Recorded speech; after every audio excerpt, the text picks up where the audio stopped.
With that, we're going to keep moving on, all right? I want to first talk about all of the hard work that is done here.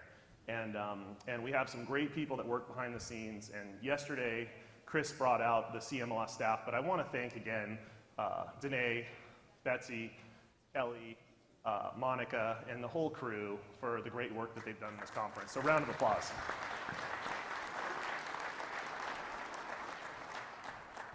And every year, CMLS takes a leap to get better and better. And this is, I think we really surpassed what we wanted to do this year. And so I want to take the opportunity to thank the people who really helped. And they don't get a lot of recognition and they don't get seen very much, but I want to start by thanking my board of directors. And my board of directors, provide the support and the financial resources and the backbone to let us put this conference on here in Utah. And I am so happy that they did that for us. And hopefully you all appreciate that. And so I'd like to bring out my board of directors onto the stage. My chair, come on out. Dean Crandall, who you met yesterday. Directors Deanna Robbins, Matt Barton, Sean Janke, Ron Snow, and Ryan Kirkham. These people are so amazing. We have one of the smallest boards in the United States, probably in all MLSs. We are nimble, we are agile, and we can make things happen. And so not only make this conference happen, but we make a lot happen in the state of Utah for our Realtor members. So thank you to my board of directors for all your support in this conference. We really appreciate it.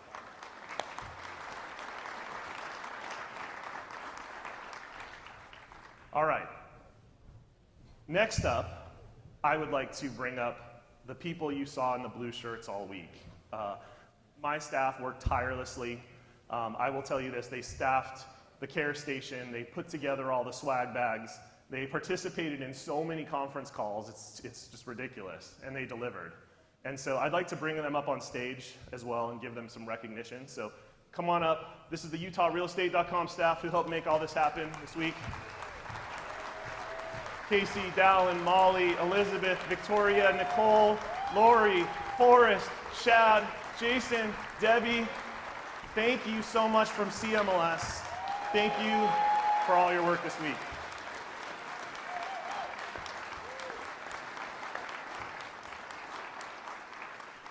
Awesome, thank you very much. All right, now, they're gonna exit stage left, and we're gonna get this thing revving. So I'd like to give away a prize today. As this year's host, I can't lie to you when I say that I'm glad it's almost over.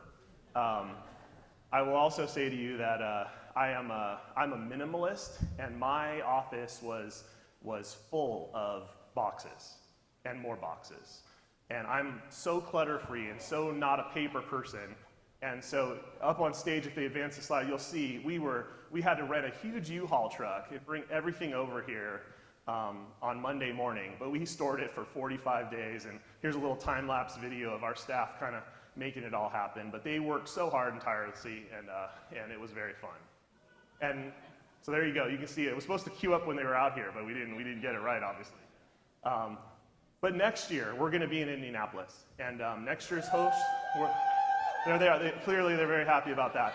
You got a lot of work to beat this hotel, right? So Shelly Specchio, I don't know if she's here, she can raise her hand. There she is right there. One of the first CMLSs I ever attended was in Lake Tahoe that Shelly hosted. And so it's so gratifying for me to know that she's gonna host again. I know she did such a wonderful job in Tahoe, and I'm expecting big things next year. So Indianapolis decided to donate a large prize. They want to take a little bit of our thunder away, right? And so who wants to go to the Indy 500 this year?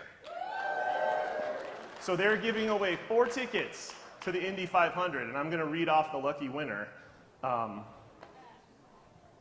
right now. But first I want to remind you, because next year it's a different date. So CMLS will be Tuesday through Thursday instead of the normal Wednesday through Friday. Okay, so mark that on your calendars. I have no idea what the dates are, but just know when you get the dates, it's Tuesday through Thursday. All right, and the winner, let's see. What's that? Oh, okay, I just get to pick. All right, I pick a number. You want me to pick a number? Yeah, you pick a number. I would like 327. Let's see. Number 327 is Chad Nall from the San Antonio Board of Realtors. Chad, are you here? Yes. Head over here. Congrats.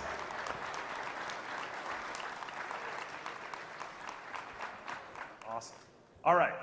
And now I'd like to welcome on stage and congratulate 3 people who will be part of the success of CMLS next year. Our new directors. Can you please come on stage? All right. Jim Yokel, Mr. Tom Hurtlebrink, and Amy Gorse. 3 very, very fine leaders who will be on our board to take us in a great direction for 2020. So thank you. Thank you for agreeing to serve. We appreciate you. All right. That's all you got to do. You just have to look pretty and then leave. All right. Along with our new board members, I'd also like to introduce the 2020 executive team for CMLS, who will be making their way on stage. But there's a line back there. There's no Utah traffic, but the traffic exists on the left side. Actually, they're not even coming on, I just heard. Okay, so we are going to have, joining me as chair next year will be Mary Jo Cowan. Are you here, Mary Jo? She's right there. As Secretary Treasurer from Stellar MLS in Florida. Chris Carrillo, who's probably in the back, but from Metro MLS in Wisconsin, will serve as past chair. And Dave Howe, I don't know if Dave's here, but put your hand up, Dave. There he is right there. Will be the 2020 chair-elect from Metrolist in Sacramento. Thank you, Dave. All right, great. I really look forward to working with everyone next year and continuing our work that has been started by Chris, David before him, and all the great chairs that came before me. And I guess what I want to do now is talk a little bit about the future. I guess I had to say what's now and what's next. That's what I was asked to talk about. And so what I want to talk to you first about is where CMLS is going to go for sure next year, okay? First off, we'll be launching a new consumer campaign, all right? And I did say consumer campaign, right? We're going to allow our members to help them with tools and materials to help them market directly to the consumer. And we all know that the consumers are what make our members profitable, and they were what drive the change in our industry. And so expect to see great marketing materials come out of CMLS next year that you can use as an MLS with your brokers and agents to help really show the value of MLS to the consumer. The second thing is that CMLS will be introducing a new membership and pricing structure. Okay, for years we have had a pricing structure based upon the number of staff in your organization that are members. Okay, going forward, starting in 2020, we're going to encourage every member of the organization, from the executives to the management to the volunteer leaders, to be able to participate in everything. Okay, we want you in section councils and committees and advisory boards and to come to the conference. So as a result, you will soon see the new membership benefit plans being sent out to you. And I think, and I know our board of directors thinks that this is going to be a valuable tool for CMLS going forward. And lastly, CMLS will continue to focus on national MLS policy. We've worked closely with NAR this year. You saw Rodney Gancho and Renee Galicia and Katie Johnson. We work closely with them to help advance MLS efforts. And we're going to continue to lead in that effort going forward. So look for CMLS to take positions like we did on 8.0. Look for us to lead in policy. So now where are we going in the next few years as an industry? And this was the hard part for me. I had to figure out, I could give a little speechy type thing, and I like to be more off the cuff. But I do want to really talk about some things that I've noticed and some things that I want to talk to you about. And that is, first, I want to give my perspective on the home buying process. And I think it's not in the very distant future that we're going to see some massive changes. As we see more and more business models coming into our industry, we're seeing the rise of the institutional buyer and the iBuyer, right? These buyers look at real estate differently, right? They're not acting with emotion. They focus on dollars and cents. They focus on the economy of the transaction, and they look at our industry as a commodity, okay? And that's very different than the emotional pull that we have with homeowners, right? Well, we're witnessing firsthand that transformation of the buyer experience. Right? More seamless transactions, technology to make the lending and buying process more simplified, and institutional newcomers that are willing to remove that complexity from the transaction. In some of our markets across the US, these types of iBuying, institutional buying, they're approaching 15% of all sales. That's a very large number, right? And because of this, it's foreseeable that we're moving towards a time where home prices may trade like corporate shares on the stock market. And I made a slide for that to just kind of give you an example, right? Right now, I know in some MLS markets, homes are being, the status and the price of the home are changing up to 20 times a day, right? Not one time a week or a month, 20 times a day. But let's envision a time where maybe that's 100 times a day. Maybe that 123 Main Street house is a stock ticker symbol, right? Is that where we're moving? Are we a commodity-driven industry or are we a motion-driven industry? And I think the next couple of years are gonna iron that out, right? And so I think we're gonna see this soon. We're gonna see technology really change. And I think we're gonna, as an MLS industry, have to facilitate these changes, right? We have to accommodate what our brokers, our new business models are doing in order to stay afloat, all right? But despite that, I think we're more relevant than ever. We hear people saying, we're not gonna be relevant. There's issues in the MLS industry. But as the gatekeepers of the data, right, ensuring that cooperation and making that market work, we are more relevant, I think, than ever. And so I have a slightly different position than a lot of people.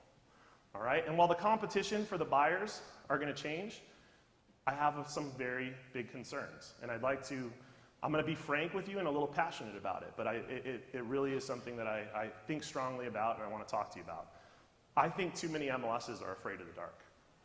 And I'm using that term seriously today, right? The fear of the unknown, of disruption, of the removal of the status quo has many MLSs and their leaders digging their heels in, doing everything they can to resist change.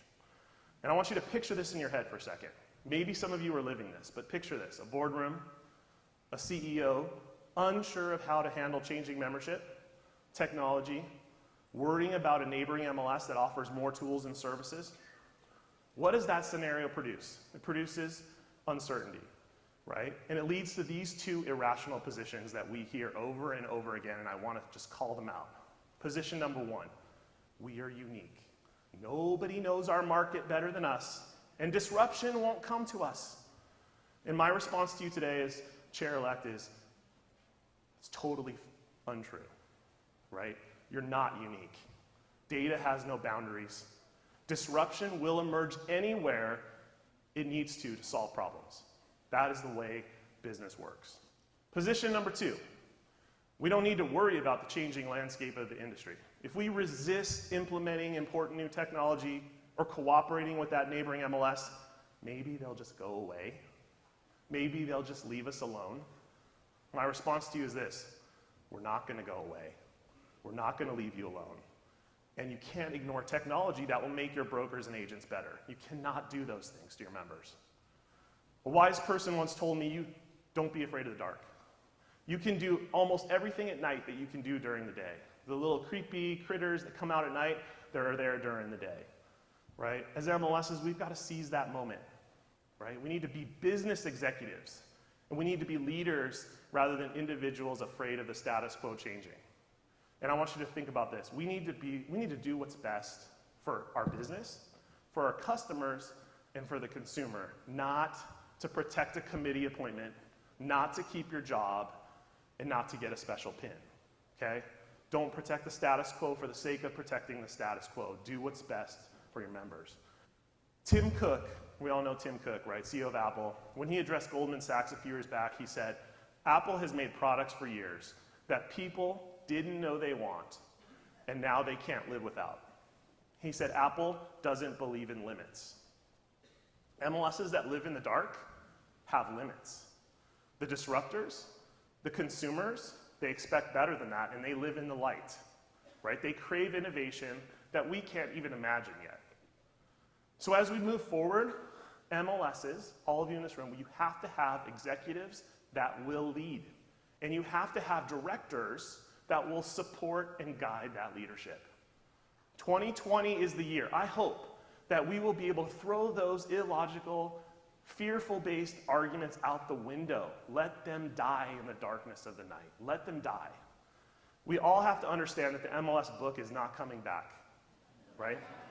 Cassette tapes are not going to dominate the music industry.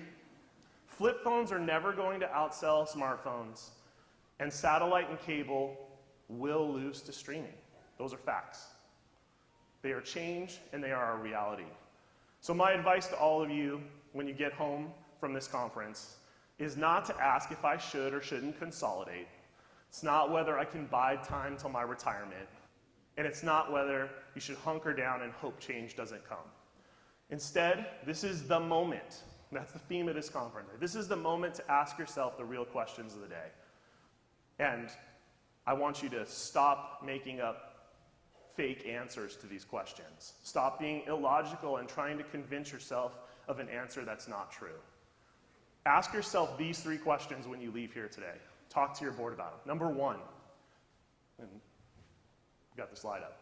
Is my organization the best it can be in comparison to what I know is possible in this industry? Okay, ask yourself that question. Number 2, is my organization doing what's best for my agents and brokers? And 3, is my organization doing what is best for the consumer and making the real estate experience better?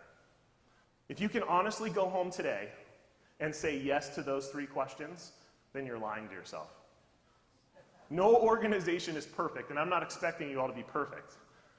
But if you don't go home, when you do go home, you need to ask yourself those questions, and you need to start getting to yes, right? Get to yes. Because if you don't, and I'll conclude here, I promise you that in the very near future, the disrupting companies that live in the light and the forward-thinking MLSs that also live in the light, they're going to find a way to get to yes. And they're going to come in your market, and they're going to answer those questions for you.